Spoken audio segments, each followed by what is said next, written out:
ambisi Cina menjajah Indonesia, selayang pandang.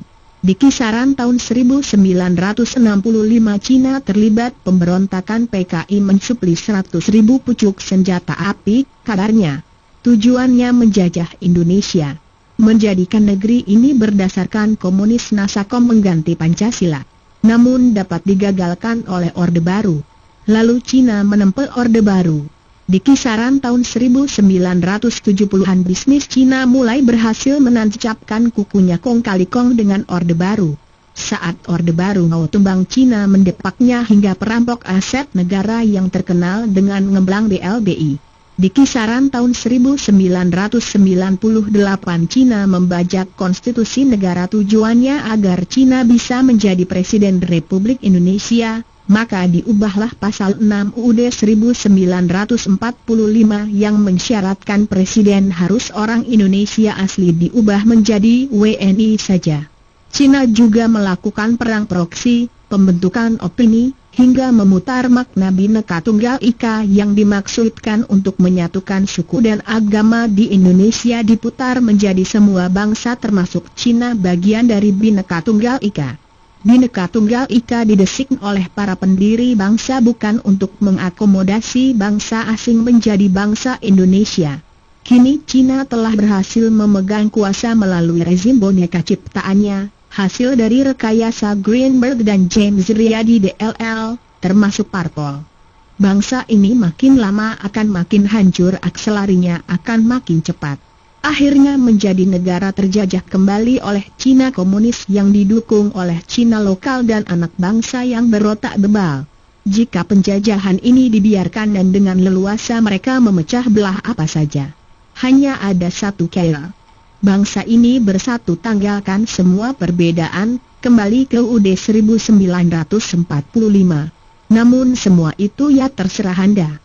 Untuk saudaraku sebangsa dan setanah air dari Sabang sampai Merauke, berhentilah menjadi manusia primitif yang bisa diadu domba oleh para mafia Cina, penjajah Cina.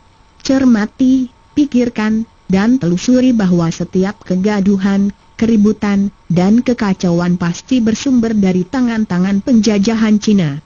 Sejak reformasi 1998 sebenarnya sejak itulah penjajah Cina berhasil membuat PAYUNG hukum dengan membajak konstitusi UUD 1945 menjadi UUD 2002 sekalipun semua pejabat sepertinya bersumpah setia pada UUD 1945. Perbuatan ini adalah perbuatan yang tidak lucu alias tipu muslihat agar terlihat tetap setia pada UUD 1945, padahal telah melenceng jauh. Demokrasi pilihan langsung yang menjiplak negara asing adalah malapetaka bagi bangsa ini karena tidak sesuai dengan sila keempat Pancasila dan hanya menimbulkan kebangkrutan negara serta menimbulkan perpecahan di kalangan bangsa Indonesia. Demokrasi di Amerika Australia jelas tidak bisa diterapkan pada demokrasi Indonesia karena struktur bangsanya tidak sama. Amerika dan Australia adalah benua yang ditemukan dan dihuni oleh mayoritas kaum pendatang hingga penduduk aslinya jadi minoritas. Lain halnya dengan Indonesia, negeri ini sudah ada sejak diciptakannya bumi ini dan dihuni oleh mayoritas penduduk asli. Idealnya negeri ini berbentuk kerajaan seperti pada kebanyakan negara-negara di dunia di mana penduduk asli mayoritas. Namun oleh para pendiri bangsa negeri ini diletakkan pondasi Pancasila, demokrasi Pancasila, tercermin dari sila keempat Pancasila.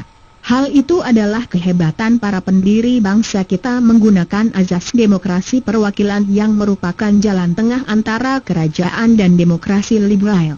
Namun apalacur sejak reformasi 1998 pondasi negara ini telah dihancurkan oleh kelompok minoritas yang berambisi menjajah bangsa ini, menjadi tirani, itu tercermin dari ngawurnya membuat konstitusi dan menjalankan kebijakan negara. Akibatnya kekacauan terus terjadi, hampir setiap hari ada gerakan unjuk rasa di seluruh penjuru negeri.